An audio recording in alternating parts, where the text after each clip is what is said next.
করলেন। তো শুধু নিজে খাওয়ার লক্ষ্যে কুরবানি করবেন কেন? দেওয়ার লক্ষ্যে করবেন, যেহেতু বড় নেকি, বড় মাধ্যম আল্লাহকে সন্তুষ্ট করার। তো সংকীর্ণতায় যান কেন? টাকা কম আছে, একটা ভেড়া কিনেন, নাহলে একটা ছাগি কিনেন, নাহলে একটা খাসি কিনেন। ভাগের মাথায় আসছে কেন? টাকা বেশি আছে, 10টা 50টা গরু করেন না। এলাকার গরিব মানুষ খায় না কেন? সম্মানিত তিনি ভাই বোন, একটি পরিবারের পক্ষ থেকে একটি প্রাণী কুরবানি করতে হবে।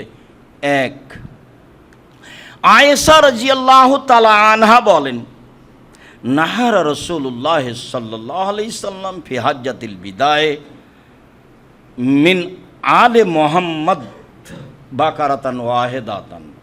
রাসূল সাল্লাল্লাহু আলাইহি সাল্লাম বিদায় হজের বছর তার পরিবারের পক্ষ থেকে তিনি একটি গরু কুরবানি করেছিলেন, বাকারাতান ওয়াহিদা, একটি গরু।